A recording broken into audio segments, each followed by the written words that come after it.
Critical Frames, a PlayStation podcast, is available on all mainstream audio and video feeds.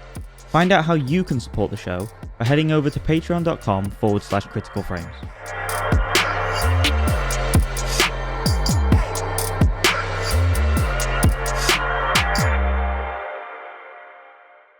Hello everyone, and welcome to our first ever episode of Critical Frames Plus, our supplementary podcast episodes that go up for supporters of our Patreon and then go live 30 days later for everyone. So if you're here listening very early on, we're super appreciative for the way you've supported us. And if you're listening later, maybe you'll get a taste of one of the reasons to support us on Patreon. It's pretty simple. We have a Patreon that's just got one tier.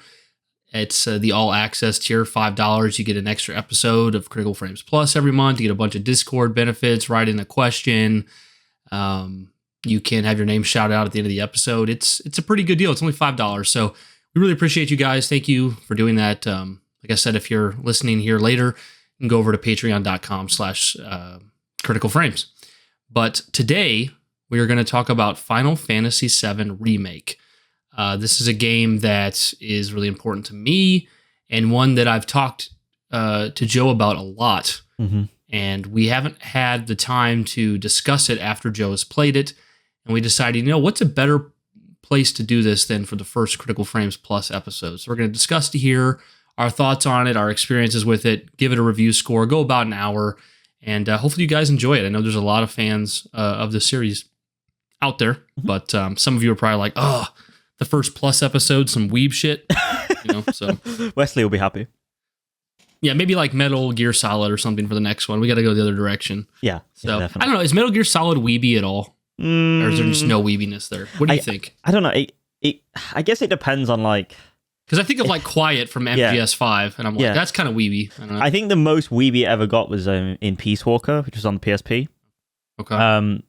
There's a bit where you fight what's her name, Paz, who's this undercover agent, and it's the music that plays is very it's like K-pop in many ways, but I guess it's Japanese. I don't know. Yeah. And she's there and I don't know. Yeah. And there's times where she's in nothing but a bikini and stuff, and it's just this is clearly leaning more into the Japanese side of things than the Western. Because Kojima is he's very Western centric. He's very inspired by Western cinema and stuff. So yeah. Yeah, it's interesting. I beat Stellar Blade last night, and I was doing a boss battle, and some crazy metal-ish music played, but it's an Asian woman, a Korean woman singing, and I'm feeling pumped up, and I'm so pumped up by this little Korean woman right now. It's crazy. Is that related to the tweet you did where it was sliding down that tube or whatever? That was actually the same situation, but no, that wasn't the end of the game. But yeah, guys. So with Final Fantasy VII Remake, so I'm gonna give you my story with it, which is gonna be much longer than Joe's. Because correct me if I'm wrong, Joe, but your story with Final Fantasy VII Remake is basically just, I knew Bryan and Wesley and others who were into it, and they talked it up, so I tried it, right? Yeah, it was literally just I played 7. Well, I'll let you do it, and then you can deflect back to me on my history with Final Fantasy. Okay, yeah. So for me, guys, I've had no real interest in Final Fantasy most of my life. Never really played one.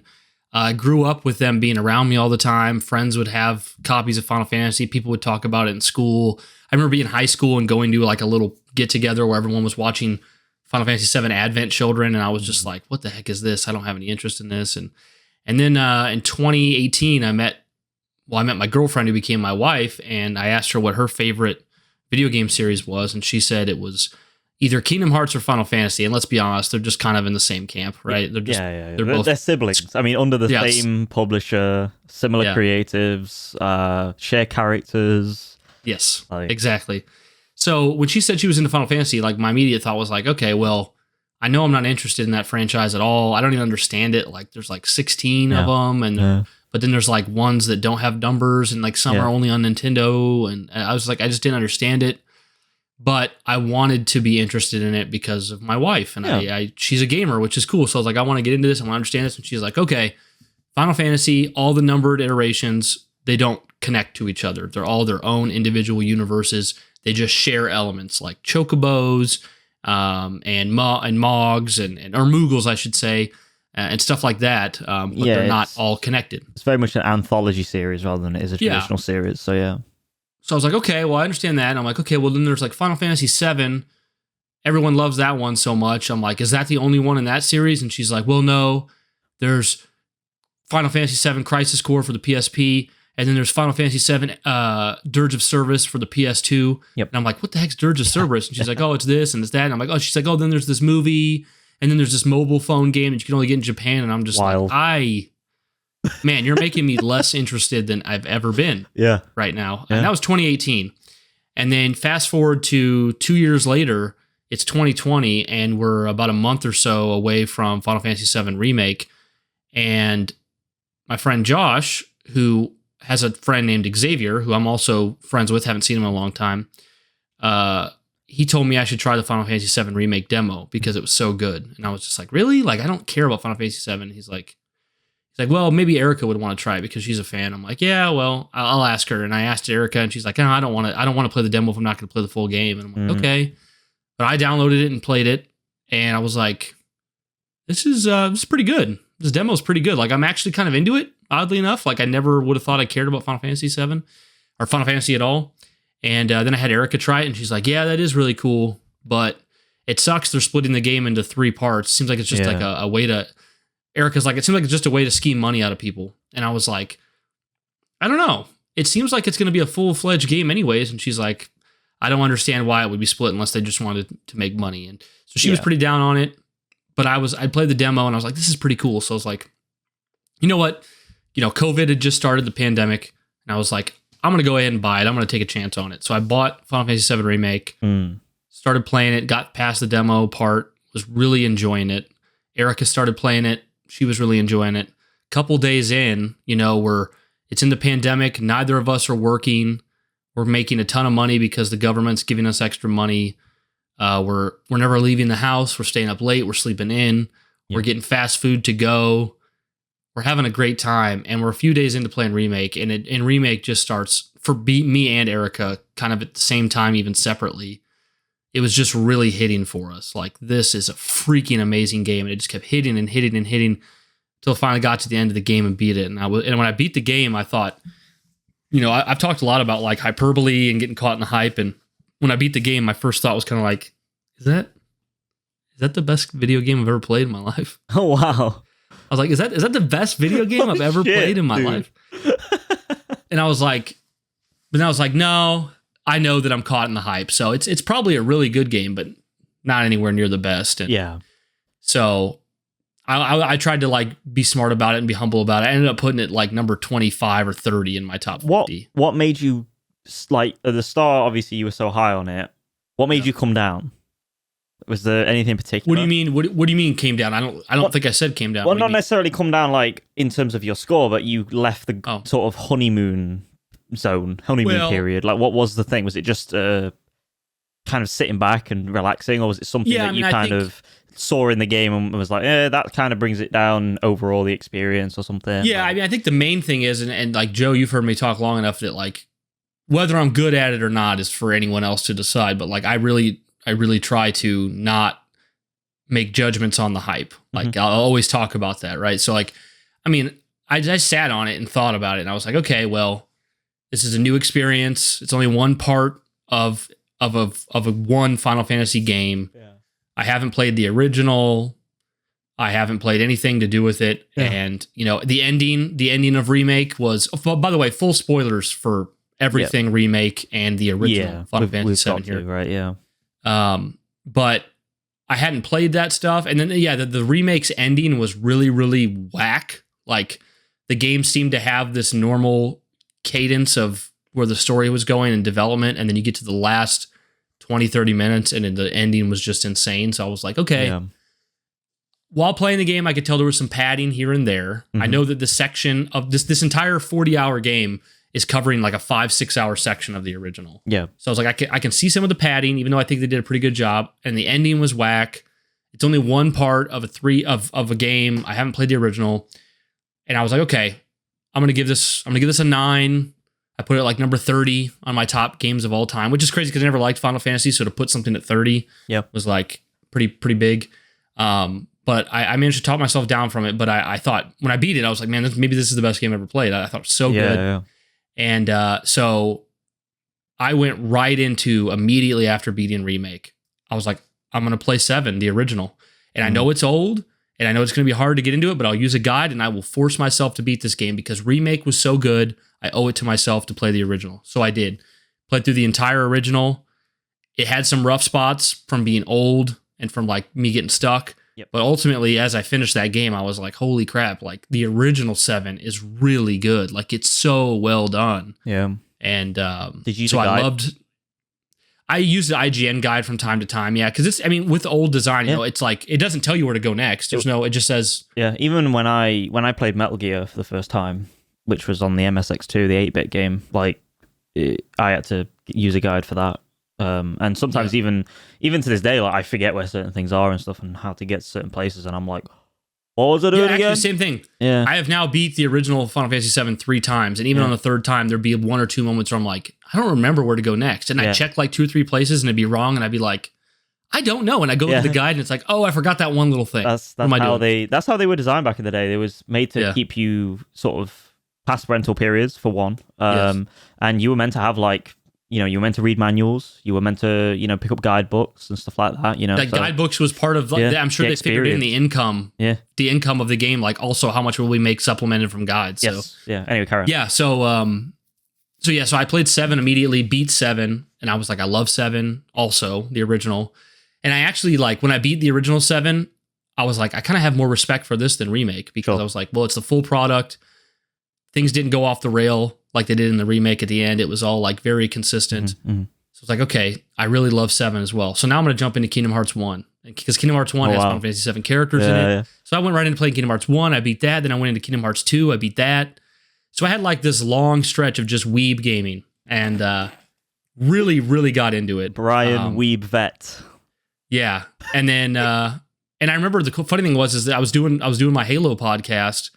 And of course, on the Halo podcast, we were so excited for Halo Infinite, which was, at the time, we thought was less than a year away. It ended up being over a year because it got delayed. Yeah. But I remember when I beat Remake, I thought to myself, there's no chance that I like Halo Infinite as much as Remake. Like, it's weird. I'm an old school Halo fan. I'm doing this podcast, but I'm like, there's just no way they can make a new Halo game. I'm gonna like more of this. And that's the case. I never at any point did I enjoy Infinite as much as this, even though Infinite's awesome.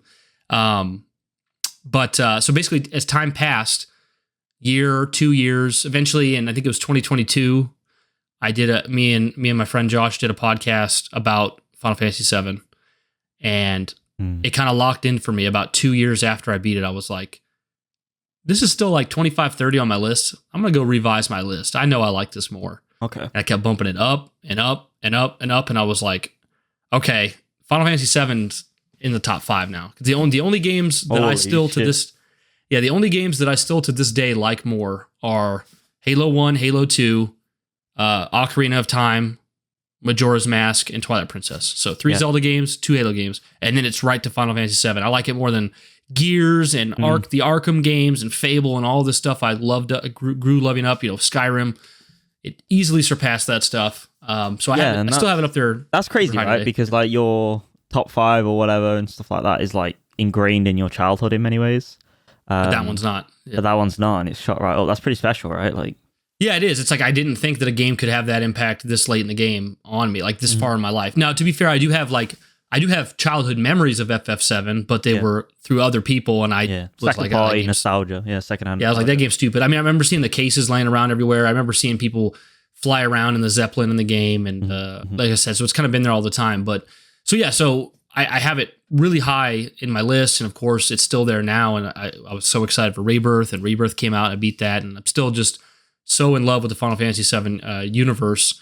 But the hype for Rebirth kind of got me talking to Joe more than normal about Remake. Yeah. And what kind of sold Remake to Joe, you can correct me if I'm wrong, is that I was like, you know what it is, right? And he's like, what do you mean? And I was like, well, it's more like a pseudo sequel to the original, where it's like there's some like meta going on where it's like they acknowledge that this is a remake and the original already happened. And, and he was like, Joe was like, man, that sounds like way cooler than I thought. That sounds pretty badass, Brian. Yeah, like I like that a lot. So Joe's like, I'm going to play that for sure. And I think he first said he's going to play it. I think he said he will play it eventually in October.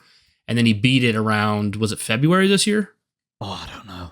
It was I think probably it was about it was around the time Rebirth came out. Like I think it was just before it, maybe, or yeah, it was like end of February, early March. Yeah. He beats Remake. So that kind of gets you guys up to date on where we're at. So for me, I became a Final Fantasy fan in 2020. Final Fantasy VII is obviously my favorite. I've went back and played Final Fantasy 15, 12, 13, 10. Yep. Like I said, original 7, 16 that came out last year. So I'm by no means like some old school know-it-all Final Fantasy fan, but I'm definitely a fan of the franchise. Yeah. One of my favorite games of all time. I want to keep playing them all. I want to really get into them, get invested. But yeah, the thing is like I would put the original Final Fantasy VII above Remake. I do put it above Remake on my like top games list. Mm-hmm. But if you ask me what the most important PlayStation experience I've had in my 31 years of life, it was playing Final Fantasy VII Remake. That was the ultimate moment of like PlayStation gaming for me, just the way it hit. Yep. And of course, and it is the game itself that earns that, but I do have those memories of the pandemic and being early married with my wife and our one dog and just living like a kid again, having the freedom to just sleep in, stay up late. Money was of no issue. We had no job to go to. It was just such a phenomenal experience. So that's pretty much my experience, up to this point. And I'm going to pass it over to Joe here to share his experience with Final Fantasy VII. It's not as big, not as long of a story, but to kind of bring you guys up to speed again, basically it was me talking about it in the last year that got Joe to give it a try. I guess I'll say this now. I don't think I've ever said this before. I actually bought Joe's copy of Final Fantasy VII Remake. Yes. And had it sent to his house. So he was really excited to play it, really into it. And the integrate version. The integrate version. Yeah, PS5 thingy-mabobby, yeah. Yeah. So I'm gonna pass it over to you, Joe. What's your experience with Final Fantasy VII Remake? Yeah. So even before you bought me the Final Fantasy VII Remake integrate and all that stuff, and I was gonna like kick off my sort of onboarding to that franchise, I actually did play. I have it on the Switch, like digitally. I like the emulated official version or whatever they have going on over there on the eStore. I got that, and I played like, I don't know. I must have just beat the Scorpion tank thing at the start. Yep. And I was just kind of like 20, 30 minutes in. Yeah, I was like, I think I got to the slums. I think that's where I got. Okay. And I was like, yeah, it's good, but I don't know. Maybe I got distracted by something else, and like I've said this before on the podcast itself. I'm not really a portable guy, so I was playing this portably, and then that kind of skewed me to not play it more and pick it up again. Yeah. So yeah, I played that a little bit, got bored of it, admittedly so, or just like fell off it, and then I went and actually like a couple months later, I actually was on PlayStation, and I think I downloaded Final Fantasy 15. Whatever definitive edition they have going on over there. Royal edition. And I installed it, and it was for free. It was under like PS Plus or something like that, right? And I played that, and I was just like, this is I gotta admit, like this is not good. Like, I don't know. Yeah, dude, just be super transparent because I'm gonna be super nice. So you just be honest. Yeah, like I literally was playing it. I was like, this is weird. I don't know any of these characters very well, like in terms of how they've introduced them. It's just a bunch of like, it feels as if it's like a washed up boy band walking through the desert. And I was just kind of like, I don't know really any of these. Like, there was Noctis, right, is the main character. Is that? Yeah. Okay. So I remember him, but I don't remember any of the other characters' names, even though they're just talking to Noctis. Like, obviously they've been friends forever, but I don't know them. To be fair, the first few hours of that game, I hated it. I thought this is not a good start. Yeah, this game. It's very slow, and you're like walking through the desert and stuff, and it's like, and then your car runs out of fuel, and it's like, playing a really weird. I can't remember what the musical track is, but the musical track the game opens up to does not fit Final Fantasy at all. Right, yeah, I can't remember. But then the combat was just kind of like, this is kind of boring, and so I just dropped off it. I was like, this is not it. Like, I don't really understand what's going on. Maybe Final Fantasy's not for me, like, etc., etc. And I just left it. That was the end of Final Fantasy for me entirely. I didn't even look at things in the series anymore. I didn't, there was all that like First Soldier Mobile Battle Royale stuff coming out around that point as well. And I was just kind of like, whatever. So I was like, maybe it's not for me. So then I moved on. And then obviously, like Bryan said, that's when it got to the point where it was like, oh, well, Rebirth's coming out. You've expressed this interest in the meta narrative that's going on. And it was. I was like, that's fucking cool. Like, that's dope. I'm excited for that. That sounds really, really, really cool. And then I played it. I picked it up. I played it, and I did enjoy it. Like, I enjoyed the entirety of the game. It was probably a little bit too long, in my opinion, for like what it was trying to do. Maybe like 5 hours too long, in all honesty. And you had some really hype moments of enjoying it in there. So there was one point in particular when the plate drops. Mm-hmm. That was the point when I was like, this is on my top 50. No doubt. But everything after the plate drop became like less than the experience for me personally. Mm-hmm. And I don't know how far you want me to go with this, like this introduction into the details, Brian, but it was weird because the way I describe Final Fantasy VII in general for me personally, remake this is that the game is at its highest when it's doing what it did in the original, just remade. And that's weird because that's the complete antithesis of why I got into the remake. I got into the remake for the meta-narrative in many ways, but it actually was something that completely distracted from the feel and the overall pacing and the flow and the sort of, how would you say, the tightness of it. Yeah. The only thing I think is interesting is you said it all kind of went downhill for you after the plate dropped, but the vast majority of everything that happened after the plate dropped was from the original. Yeah. So yeah, I don't know what that is. It's kind of weird because it's like, I think the problem is even after the plate drop, obviously there's still stuff that obviously happens in the OG that happens after the plate drop, obviously 100%. But I think the more you go on, the more like it relies on Sephiroth being like, the time is coming, Cloud, all this stuff. Which is not how it really is in the original. Exactly. And it's weird because it's been so long since I've played it, really. My brain's like frazzled in many ways. But, and it's actually only been like 3 or 4 months. Yeah. I mean, these past 3 or 4 months have been going crazy for me. But it's just weird because I think the ending, because of how like backloaded that ending is, it kind of got to a point where, I mean, we'll go into more details as we go on in this episode, but I think it just kind of muddied the water overall.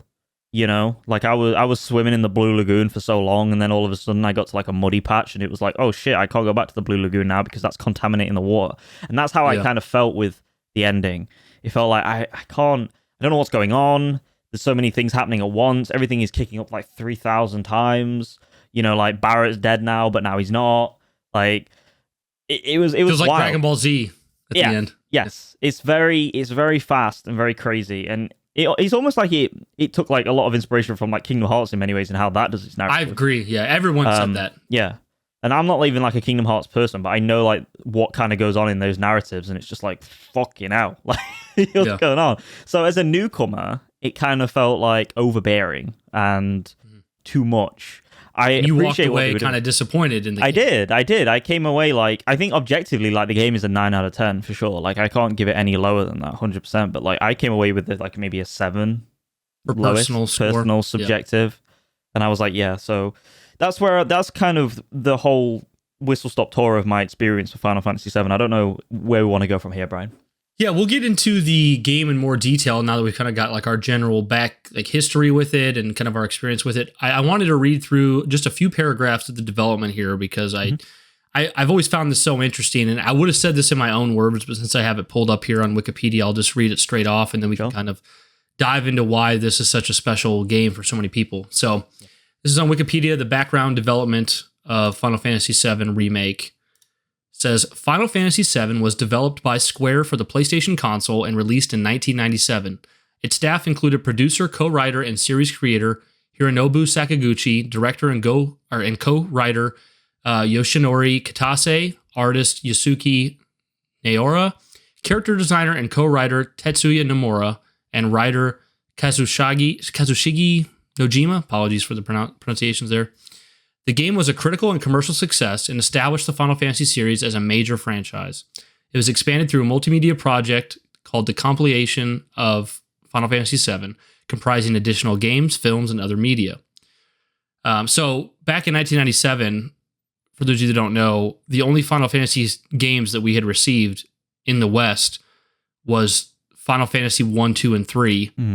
And 3 was actually 6 in Japan. But they had just like not released them all here. They got renumbered to not confuse people, but then now it's confusing now that we have them all. Yeah.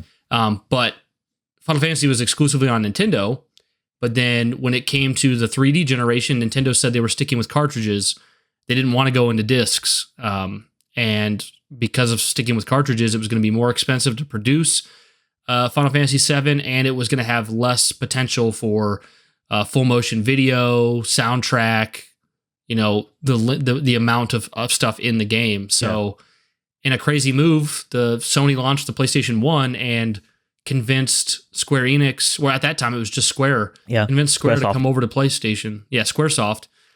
Convinced them to come over to PlayStation and make Final Fantasy VII exclusively for their platform, which was a huge blow to Nintendo and ended up garnering a lot of people who wanted to play the next Final Fantasy. They went and bought a PlayStation 1. Yeah. And then Final Fantasy VII came out, and it is known as like the JRPG to be so popular that it made it a mainstream thing to play JRPGs. Before then, it was still popular and it's successful, but it was more like something that they did in Japan. And then over here, it was more like obscure if you were somebody who played those things. And 7 really put it kind of into the mainstream. So continuing on.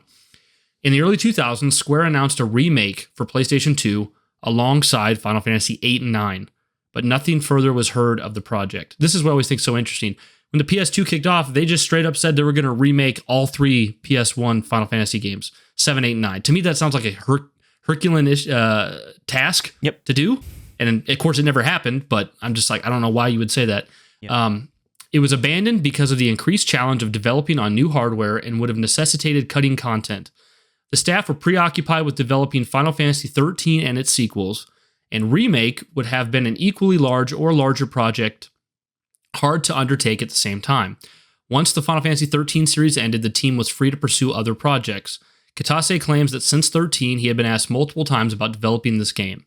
Co-director Naoki Hamaguchi was originally just a fan of the game, so he was glad about his inclusion into the core development team. And this is where it gets really interesting. Demand for a remake grew following a PlayStation 3 tech demo of the 2005 E3, showcasing the opening of Final Fantasy VII with Square's new Crystal Tools engine, in which at the time was known as its codename, the White Engine. Further demand came during the game's impending 10th anniversary in 2007.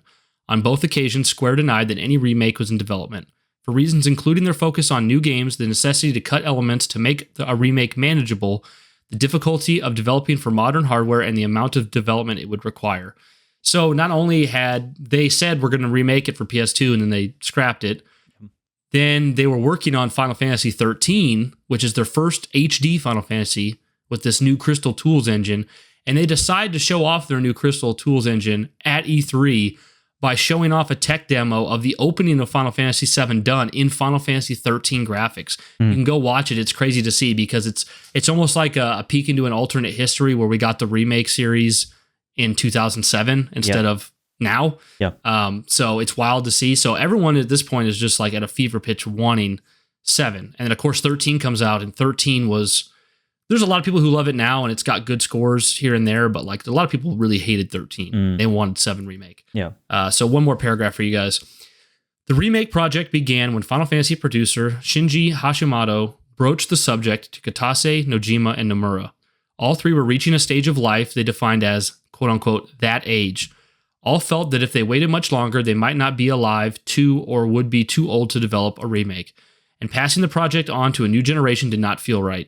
Another reason for developing the remake was that Square Enix was creating a growing library of Final Fantasy of PlayStation 4 titles, and the team hoped to increase the console's popularity. Nomura was appointed as the director, much to his own surprise, when it was decided to create the remake, but he was busy with the making of the video game Kingdom Hearts 3 at the time. So Nomura, who's known for making the Kingdom Hearts games, he was announced to be the director of remake publicly before he knew. So he was just like, "Oh, I am." Okay, that's great. That's strange. Brilliant. Yeah, so we get to this point finally where Final Fantasy 13's come out. It's disappointed people, but they went and made sequels. They made Final Fantasy 13 2. They made Lightning Returns Final Fantasy 13, which was like the third one. There's an HD trilogy of the Final Fantasy 13 series, and they decided, okay, we're getting to this age. It's time for us. We're going to do the remake project as people want, but we're going to do it. What we didn't really know at the time is, but we're going to do it super ambitious. It's going to be this thing we expand upon with this meta narrative. It's going to be 3 games to tell the story over 10 years. A big deal. And I remember when it came out that Final Fantasy VII Remake was going to come out in parts, people were not happy because they're like, I want the full game. And as time went on, it just got to be the most hyped thing in the world. 2015, it was announced at E3. It was announced that it wasn't going to be done by Square. It was going to be done by a different developer. And then a few years passed by, and they were like, this developer's not doing the job that we wanted them to do, so we're going to bring it in-house. And it became under Square again. And from the time they announced this game in 2015, the first part didn't come out till 2020. And when it did, it pretty much shocked everyone at the quality of Final Fantasy VII Remake, because I don't think anybody expected that this much of a beloved title, this far in advance, done in a 3-part series. At the time, we didn't even know if it'd be 3-part. We thought maybe it could be 4, 5, 6-part. Yeah. We thought it would just suck and they'd make a mistake. But upon play and remake, it got unanimous scores. It was up for Game of the Year. People were just shocked by this game. If you go watch like publications, videos from the time, you'll see the different like hosts and stuff being like, I don't understand how good this game is. I didn't expect it to be. So it just won everyone over. Remake has sold over 7 million copies, which is really good. But then again, when we're used to like numbers like Skyrim and GTA, it kind of doesn't seem that impressive. Meh. It's kind of like whatever. I mean, I think the Tomb Raider reboot in 2013 sold more than that. And that was when Square Enix was disappointed in the Tomb Raider sales. Yeah. So that kind of brings us up to the point now where it's just like, they announced the remakes for PS2. It didn't happen. They showed off a tech demo in 2007, but it didn't mean anything. There was also I'm looking at that now, by the way. Oh, the 2007 the one? 7 technical demo on the PS3. Have you got to where you see Cloud yet? I've seen Aerith. Yeah, it's crazy. It's just older graphics. Yeah, it's weird. I'm just looking at him now, like he's dead in the eyes and stuff. Yeah, right. But like, it looks so much better than original 7, but it looks so outdated today. Yeah, so it's weird. It's weird. Yeah. Yeah, it's really crazy. But yeah, so Remake really won people over. It was a great title on the PS4. Hype started building for Rebirth. Obviously, 4 years later, we finally got Rebirth. We're just a couple months past that. But that kind of brings us up to where we are now. I remember there was an E3 the year before they announced Remake. There was E3 2014. Yep. PlayStation teased Final Fantasy VII for the PS4, and everyone lost their minds that a remake was going to be announced. And they announced that it was just the original 7 coming to the PlayStation 4. And people were like, are you shitting me? Like, you're trolling us right now. But then, of course, a year later, it did get announced. So kind of a crazy tale of just how, like, pretty much since the first Final Fantasy VII released, people wanted a remake. Or people wanted more, I should say, because Final Fantasy VII went right into the compilation of Final Fantasy VII, where you got like Advent Children, the movie, Crisis Core, the game, Dirge of Cerberus, the mobile stuff, and then of course the callings for a remake and everything like that. So that's kind of where we're at. It's got a storied history. Yep. Like I said, it's one of my favorite games of all time. Absolutely love the series. Can't wait to finish it with the 3rd part. But Joe, not as hot on it now from that ending. Yeah. So let's kind of get into the game itself, what we liked, what we didn't like, what stands out to us. First, I want to say, just kind of to jump right to it, Joe, and maybe I've told you this before, but so basically in Final Fantasy VII Remake, more or less the story plays out like the original did. And then when you get on the highway and you're driving those bikes at the end, in the original 7, you get to the end of the highway, you fight that boss that's on wheels that's in Remake. Yeah, that guy sucks. Yeah, you do fight him in the original. Yeah. And then the game goes on, you're out of the city, and now you're traversing the open world, and you go to the city of Calm. Okay. But this in is the where remake, I'm lost. This is where I'm lost, yeah. Yeah, and also you never once see Sephiroth. No, he's not. I know he doesn't all. exist at all at that point. Like, no, like I think he's mentioned by name once or twice, but he's like never Voldemort. seen. he's Final Fantasy's Voldemort. Like. Yeah, like for instance, you know how like the part where like Barrett dies, and there's the president's dead there too. Yeah.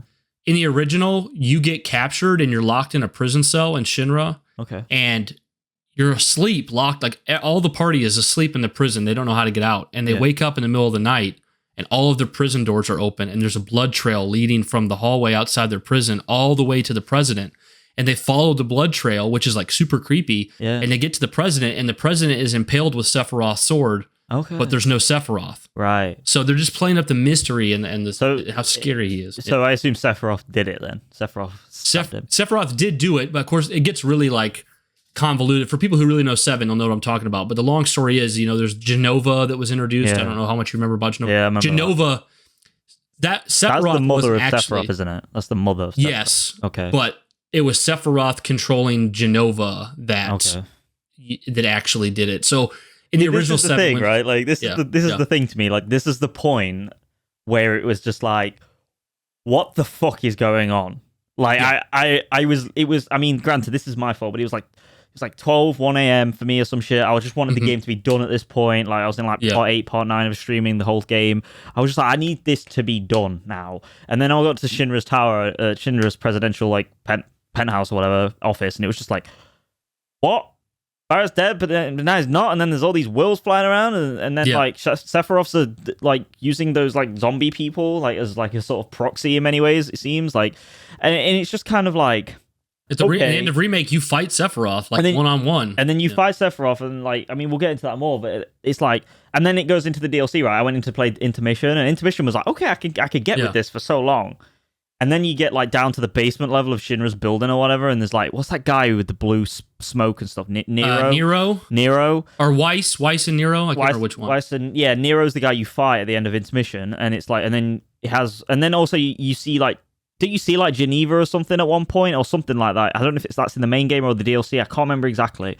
But you see something like that, and it's just like, I was just sitting there like, what is going on, brother? Yeah, see, that's the problem, right? Because not only, so the end of Remake, it is trying to be a meta sequel to the original. Yeah. It also makes a reference to Advent Children, which is a movie you hadn't watched. And when you get to Intermission, that Nero and Weiss stuff, Joe, that is from the spin-off game Dirge of Cerberus on the PS2. Oh my god. Isn't that like a third-person shooter as well? It is, that no one liked. So you gotta understand for Joe, coming at this point, it's like, you're just trying to take in the world for the first time, and then the ending is like meta and referencing stuff, and then you go play the DLC, and it's like, oh yeah, there's also this stuff from Dirge of Cerberus from 2005 or 6 or whatever. That thing, that you love. Yeah. So it's understandable where you come from, and it's weird because like for me, I mean, I played Remake first, and I wasn't bothered by that stuff, so I was in the same camp as you, but I guess we're just just for different tastes. But I think I think it's very fair where you come from there. But like, when you end Remake, like not only are you fighting Sephiroth one-on-one, but you're fighting the Harbingers of Fate, and there's the Whispers, and it's like, oh, Fate's been averted now, and we stopped this Sephiroth, but no, we really didn't at the same time. And then Aerith's like walking, and suddenly you see a black-haired Cloud named like, Zack.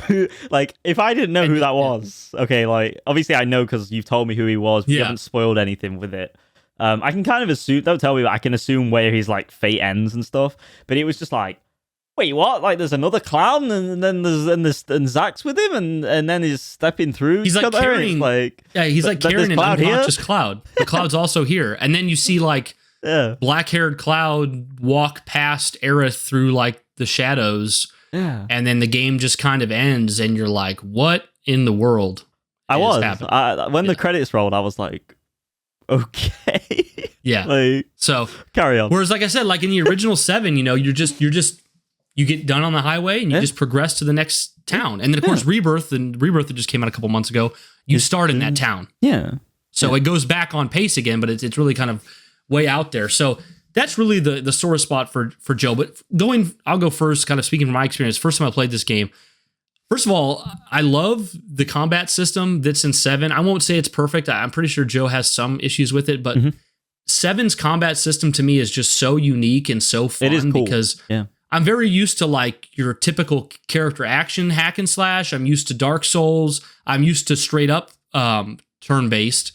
But what Remake does, I'd never experienced really. It's like hack and slash with like very like slowing down time to do turn-based like selections of attack. Kind of reminds you of like when you tell people in Mass Effect to do certain abilities, like a screen comes up. And so I was just like, so I love the combat. The presentation value is off the charts. And then every character in the game I just fell in love with. Like I thought Cloud was cool. I thought like Biggs and Wedge were funny. I thought Jesse was sweet. I thought Tifa was awesome. I thought Barrett was hilarious. And every character introduced felt like it had the writing and the quality of a main character. It didn't feel like people were just side charactered.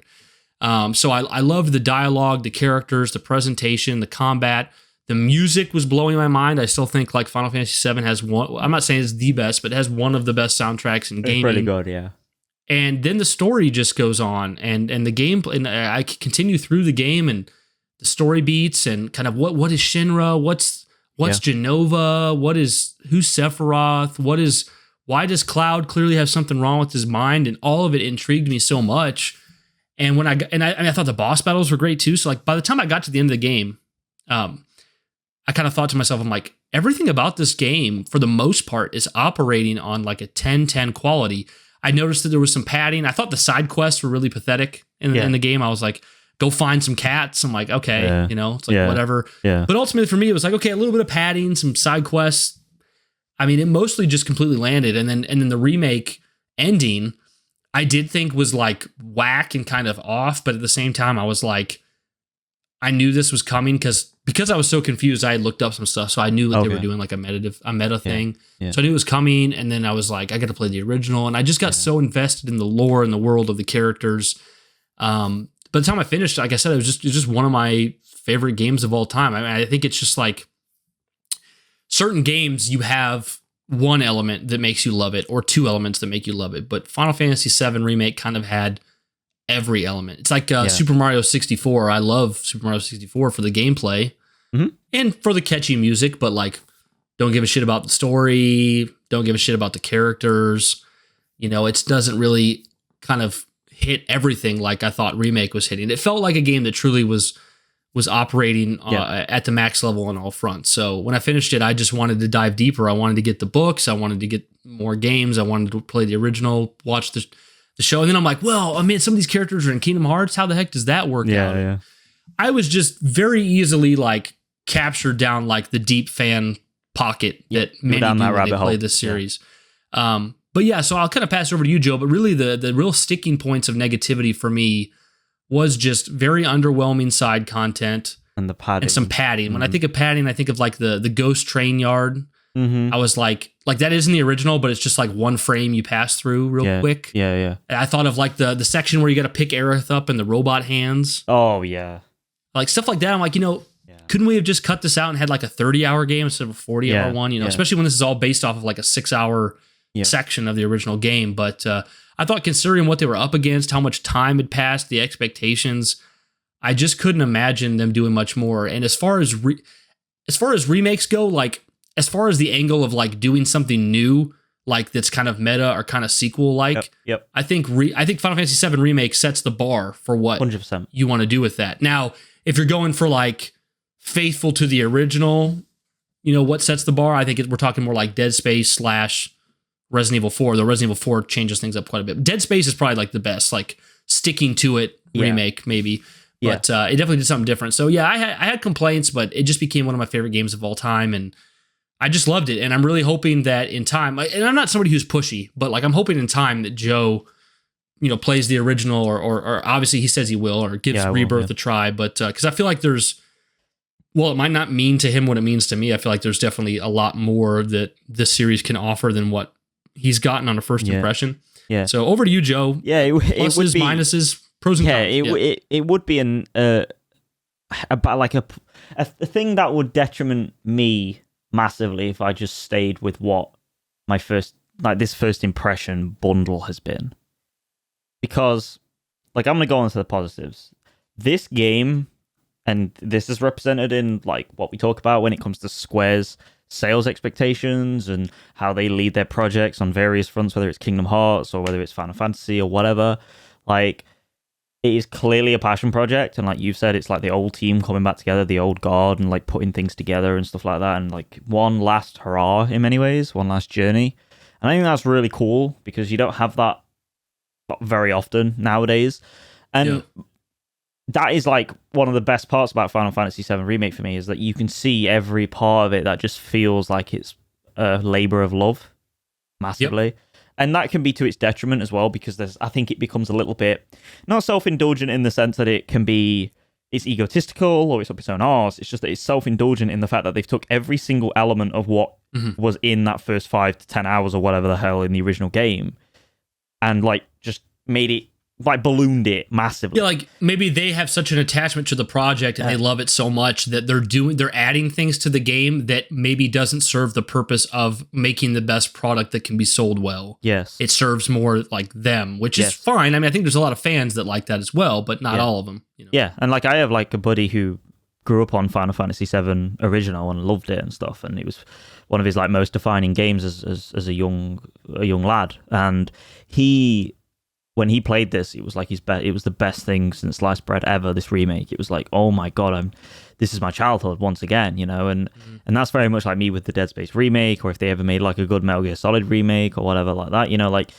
that's what the equivalency is. And like for all intents and purposes, like Final Fantasy VII Remake is a fantastic game. Like it really is. Like the combat is incredible. Like for what it tries to do, the hybrid like turn-based hack and slash mechanical nature of it's really cool because it like, you know, like it would be so easy for it to just be purely Cloud and for the companion pieces around you to be like an Atreus or an Ellie from The Last of Us and take that approach, take that blueprint. But they didn't. And what they ended up making was this really like, again, this really awesome hybrid system that utilizes the old style but also brings in the new stuff. Now, do I have a problem with the way it works 100%? Yes. Like, for instance, I really like when games... Basically, the thing with Final Fantasy VII Remake in its combat scenarios and stuff is obviously it relies more on your... It's weird. It kind of leans more into the tactical side than it does the hack and slash because you don't really have as much... agency in many ways and skill ceiling when it comes to what you can do with combos and sort of like parries and deflects and stuff. They're there, but they're nowhere near as like Dark Souls, like imperative to a, well, not even a Dark Souls, but like a more traditional hack and slash, like a Devil May Cry or a Ninja Gaiden and stuff. And I don't expect it to be. I don't expect it to be that in depth, but it just...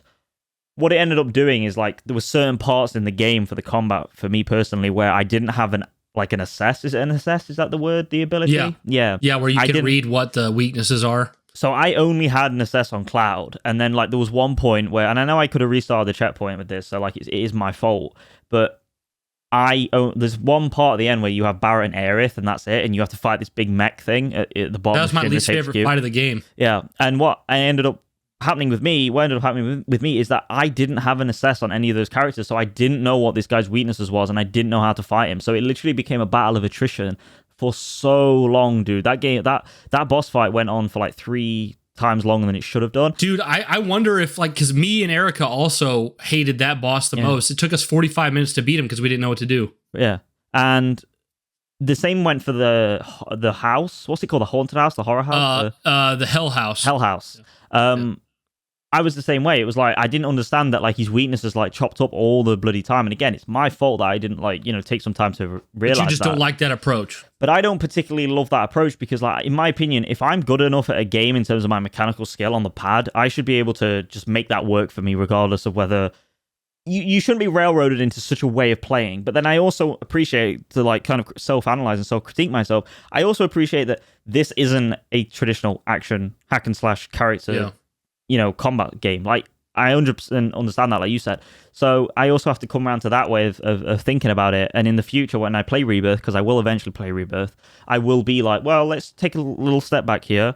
I haven't got my assess. I can't figure this out. I haven't got Cloud with me. Maybe I should restart this fight, respec, redo my abilities.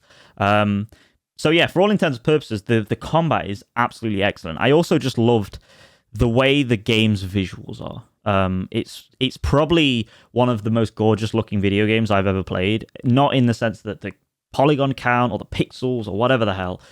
It's more in how they frame the scenes, how they use the cinematography, how they use their lighting. I've said this before to you, Brian, but there is a part where you go to Jesse's house at the start and you come out of what seems to be like the sort of, is it like a highway or something? You're riding some bikes or something and you get to her mother's house because you need a key card. It's on the top of the plate. Yeah. And you get to her street where her mother lives and where she lives, and it's like you have to sneak in behind the back and you have to get the key card from her dad who was, you know, injured in one of the Shinra explosions or whatever the hell was going on, Mako or whatever. And then you get out and then you go and you infiltrate Shinra.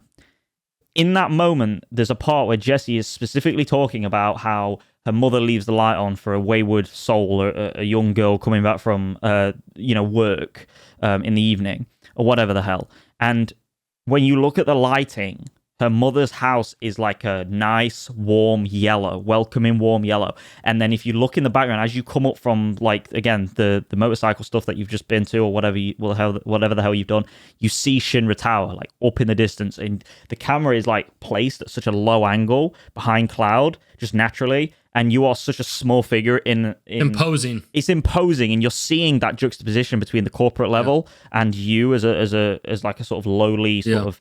And at this time, like Cloud is not technically in Avalanche. He's kind of just helping them to get his score, right? And it's just cool, and it's like you're seeing, and then the lights on the street are the other lights that on Jessie's mother's house are powered by Shinra's electrical stuff, Mako. So it's green, and it's just this nice, awesome, lovely juxtaposition of color. The same thing happens with the graveyard, the train graveyard, right? The way they use the lighting to light your way, the blue against the darkness, is so gorgeous. It's unreal. And I was literally like, every time I was playing it and I was in those sections, I was like, wow, this is unreal how good it is. Baking the lighting into the gameplay mechanics. The same when you go into the Mako reactors down in the second one, particularly, you start to see the greens, the blues, the oozing, the connotations of using imagery, using like baked in lighting to show this like corruption, this evil nature to it, and it's just it was just brilliant. I loved every minute of that, and for the most part, I really did enjoy the story. I loved the way Cloud is, and I loved him as a character. One of my biggest highlights of this game was Aerith's section when you first go to her sector, and you see how like luscious it is comparatively to where Avalanche is and stuff like that, and you see like how that's a reflection of her character in the natural world and how she's an ancient, and it was just like, this is one of the most gorgeous video games of all time, like seriously. And the same thing happened when it went into like an in-engine rendered cutscene at the end when you get to Shinra HQ and you see how the ancients used to live. Like when I was watching that, like I got a little emotional watching it because it's so gorgeous, like how like all that is presented. And I wasn't expecting, I wasn't crying or anything, but it was like I could feel like, oh my god, this is powerful. And then you come out, you're instantly back into this like industrialized, corporate, horribly like human crap, and it's just like, oh, that's horrible, and it just makes you want to push forward. So yeah, it is a gorgeous video game from start to finish. And when I was playing it, I was like, oh my god, this is amazing. So yeah, I don't know if you have anything to say on what I've just said there, but yeah. It sucks because like when I was talking to Joe, like his experience was very much kind of what I always hoped it would be. He was playing it and he was impressed and he was loving it and he was like, dude, this is so cool. The plate drop, I was like, when that happened, I was like, bro, this is fucking fire. Yeah, and then I remember you being like teasing us like, look, I got it in my top 50 now, this is great. And then you got to the ending where everything kind of went off rails and it just sat so poorly with you. That kind of just left a bad taste in your mouth. And I think that's fair because I think that's happened. I can't think of one off the top of my head, but I think that's happened with me with media before, where like something, like one thing kind of really just threw it off. Like this is probably a really bad example, but like I'm somebody who likes the Star Wars sequels. I even like Rise of Skywalker, but I couldn't get over the fact, and I still have trouble that they made Rey a Palpatine. Okay, yeah. Because like for me, it was like, okay, like these movies got problems, whatever.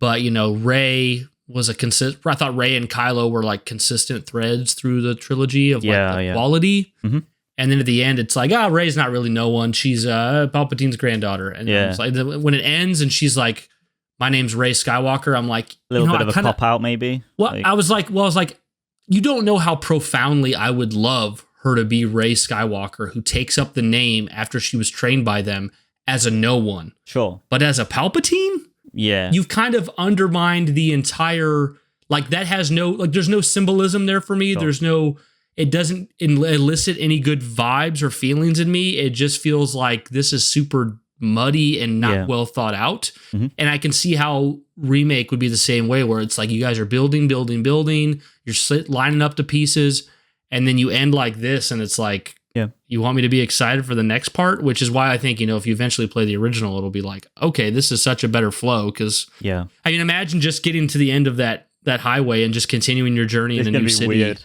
It's gonna be fucking weird, dude, because I will always, my first impression of basically the majority of Final Fantasy VII is, obviously I don't really count the sort of 30 minutes, an hour, or whatever I played on the Switch, but it'll always be the fact that Sephiroth is like kind of there at the end of the highway, and like I was fighting this big monster. Oh, like that's another thing, like the over and over again of fighting those Advent children or whatever they are, turned into the Wills, like, bro, pack it in. We don't need to do this gauntlet, okay? Like, it's too much. Yeah, dude, it's kind of crazy because you will love how original 7 handles it, because like, okay, so you know how like in, you know, I said like they're in their prison cells and they see blood and they come out and the president is stabbed, but there's no one there. He's dead. They know that it's Sephiroth's sword, but you've played the game, you've never seen Sephiroth, you've never heard Sephiroth. Yeah. You do the whole thing where you escape on the highway. And then you go to the City of Calm in the original. And when you get to the City of Calm, they all get a hotel and they sit in a hotel room. I've seen, and they want to hear Cloud tell them who Sephiroth is. And then this was like giant in 97. This hadn't really been done much. And then Cloud goes to tell them about Sephiroth and it flashes back and you get to play the flashback. And it talks about Cloud's experience with Sephiroth and who he is. So the first time you see Sephiroth is after you've left Midgar and it's in a flashback. You haven't actually encountered him at all. Yeah. And they build up the mystery of him. And there's even this one scene that's like so well done where like it puts you in combat. Like in the flashback, it puts you in combat and your team is composed of Cloud and Sephiroth. And you fight this enemy and it lets you attack. And you attack as Cloud and it does like 130 damage. And then you attack as Sephiroth and it does like 30,000. Yeah. And it's like telling you how powerful he is without straight up looking at you and saying, "I'm super powerful." Yeah, you know what I mean. Really so cool. like, I love when games do that, because like things like God of War does that in the sense that it will like match the amount of force it takes Kratos to kill some of the strongest beasts in the world, but it will tie that very same mechanic with kind of pushing his daughter away to save the world and kind of showing how strong. How much like willpower and emotional stability it took for Kratos to do that is on the level of, or if not stronger than, killing a Minotaur, you know? So yeah, I love that stuff when that happens. I mean, imagine that in like 1997 when like you didn't know who Sephiroth was. It was a completely new game. You know, in my mind, in your mind, everyone knows who Sephiroth is. We even if you haven't played, I knew who Sephiroth was before Final Fantasy VII even came into my hands. You know, imagine sitting down for the first time like my buddy did on the PlayStation 1 and playing that moment where it's like this big swords through his chest, the president of Shinra, and then you have to figure out who Sephiroth is. That would have been amazing. And I can 100% understand from like in the moment from that time how important that game was just alone on that fact. Like, so yeah, and I mean in a sense to spoil, but I won't go too in depth. So when you eventually play the original yourself, but like you don't actually truly encounter Sephiroth till the end of the game, because in Final Fantasy VII Original, you do encounter and fight Sephiroth several times throughout the game, but it's never actually him. Yeah. It's him manifesting Genova cells to look like him. Okay. So when you get to the end of the game, the final fight of the game, you finally get to Sephiroth and he's like mutated, and you fight him and you kill him and you overcome him, and it's like this. Yeah, so it's got a much better build up. It's like Remake is leaning so heavily into you're a fan of the original. But That's why I love like on Sacred Symbols, Colin will just go in hard on how anybody who says you don't need to play the original 7 to play Remake is a fucking idiot. Yeah. Like, no. Yeah. And then he's like, and people and then when the company says you can play Rebirth and not Remake, get out of here. Yeah. That's insane. Yeah. You have to play these games. Yeah. And then people write into the show and be like, I played Remake and to be fair, I played Remake without playing the original. But people write in and say that, and he's like, you shouldn't have done that. And I get it because I went back and played it and it made it so much better. You know? It's not that you can, like, you can't play it. Like, you can, but your experience is going to be so hindered by it. And the disservice. It's weird because getting into Remake for me personally was easier, say, than playing the OG or trying to play the OG. Not that I'm like alien to playing these old games. Again, Metal Gear, all these random games, like I play the old Ninja Gaidens and stuff like that. Like, these are not games I struggle to get into, but like, I've got to be honest, just because of my generation, it's easier for me to get into 3D games than it is for 2D games, just like from the outset. I have to be like really interested into a series to play that retro stuff and go back. But I genuinely do think that like it would have been better for me objectively, 100% to go and play Final Fantasy VII first. I mean, my buddy said, the guy who I've just been speaking about, like he always says, like you should have gone and played 7 OG first. Like you would have probably liked Remake more because of it. It's hard to say because I know for me, I know the kind of person I am. I probably would have never been a fan of the series if I tried to play just the original. Yeah, because I know you're not like I would have gave up on it. Yeah, you're not as 2D and stuff and all that. So well, I mean, technically, in my mind, Final Fantasy VII it's not 2D. It's full 3D. Yeah, it is. Like it is. just the turn based and how archaic it is, not knowing where to go. If I hadn't had the love built from Remake, I don't know if I would have stuck it through. Yeah, it's that arcade design, but yeah. Yeah, dude, it's weird because I can sit here and hopper on about like the ending and stuff and how it like bothered me, but like it's kind of I've come to terms with the idea that it is like on my like it's my own fault at the same time, and I'll 100% take my own responsibility for that. Even though I think that it's okay to say that you don't think what they did with the ending was good either. Yeah, it's one of those things where, like, as a newcomer, I think it was inefficient in how it was designed to onboard a newcomer. I think it should have been, at least, if you didn't change the narrative in the sense that, like, the ending was still the same, I think they should have done something different with the way Sephiroth is drip-fed to you, because he doesn't really do much for a long period of time until that ending, and then it's like, hello, I'm here. But I also appreciate that it is also on me to go back and play that stuff, you know, and prepare and get that like foundation under me. But yeah, regardless of the ending and how I feel about it, like I said, I do think this game is a 9 out of 10. I do think this game is like a must play. It is like, I'm not going to stand here and pretend like these games, no one should play them just because I had like a bad experience with the ending, because that might not happen to you, just like it's not happened to you, Brian. So yeah, it's a fantastic game. I love the gameplay in it. Obviously, I have my trouble with it, but I don't regret playing it at all. It's great stuff. And who knows, when I play the OG, and then because what I'm going to do is I'm going to play the OG, and then I'm going to play Crisis Core, and then I'm going to play Rebirth. Maybe after I play Rebirth, months after that, I'll go back and play the remake, and maybe my opinion will sort of change. I'll always remember that this is still not a good, like I'm not going to retroactively come back and say my newcomer. My opinion on the anti-newcomer way of the game is not relevant, because it is. I think I'll always hold that in my brain forever, because that was such an impactful experience for me, negatively. But I also think that I will have another side of it that is like, well, I really like it now. So yeah, totally. No, that's fair, because like, I mean, this is a bad comparison because 7 Remake is an astronomically better game, but like when I played Halo 5, I just thought, this sucks, I hate it. Yeah. Well, nowadays, I've come to appreciate it for what it is. I genuinely enjoy playing through Halo 5 story. Yeah. But it never leaves my mind what the impact was the first time I played it, which was, this is dog shit. You know what I mean? Like, I'll never forget that. When I played, so I played Ninja Gaiden, the Xbox reboot.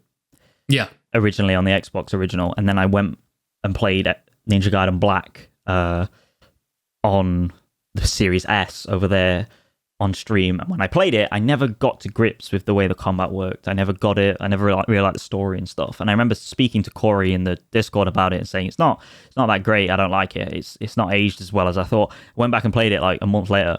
Loved it. Adored it. It clicked with me. That's a prime example. It's always worth giving those things multiple tries. 100%. But yeah, so to sum it up, guys, Joe says it a 9 out of 10 objectively.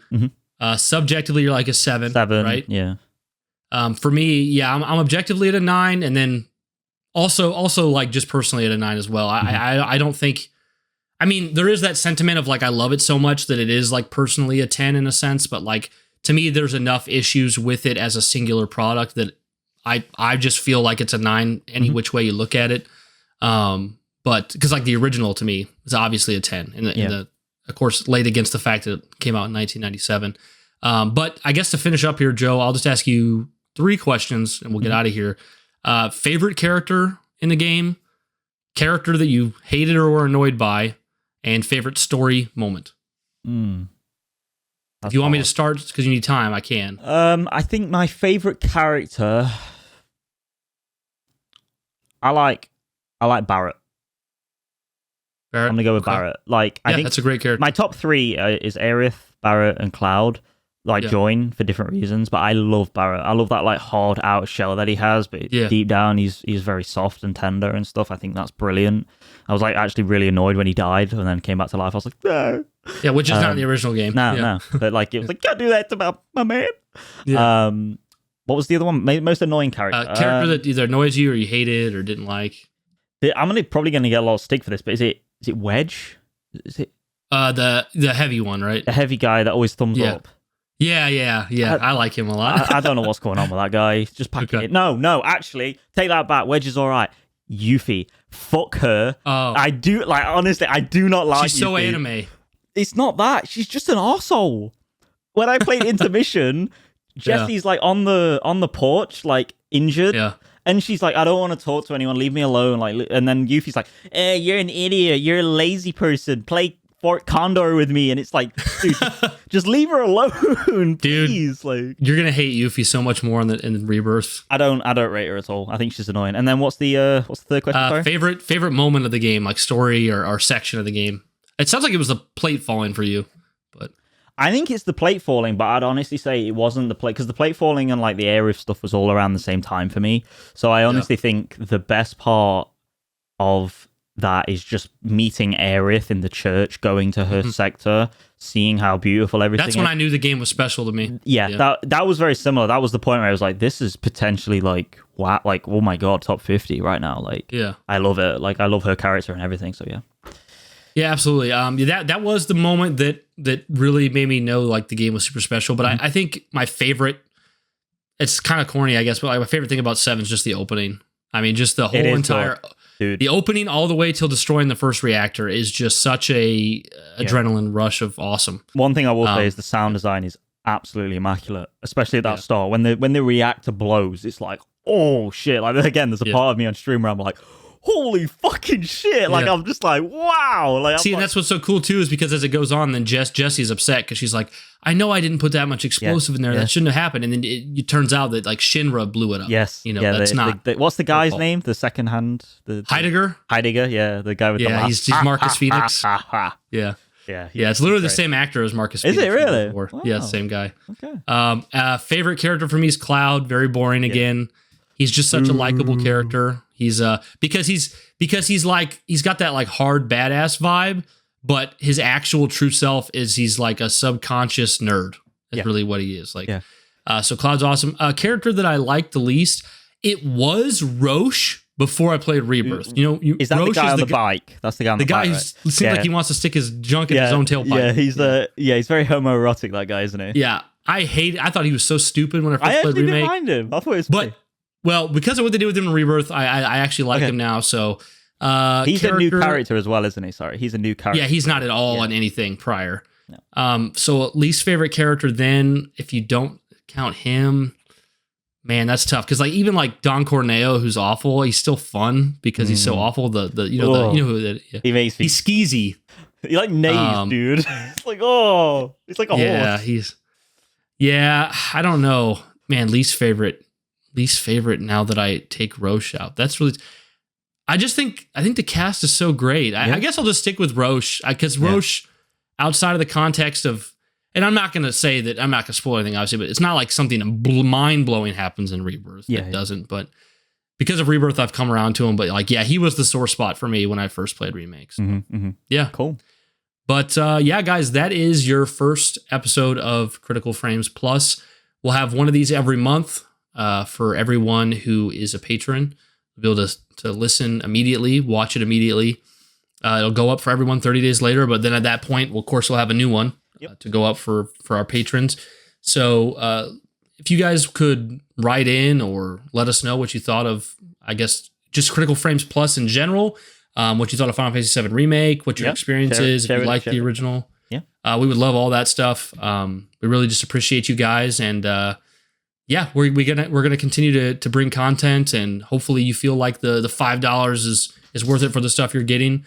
If you're checking this out later, once again, if you want to become a patron, that's patreon.com/criticalframes. Cool. We really love and appreciate you guys. So thank you all for listening, and we will see you again soon. Peace. Da da da da da da da da.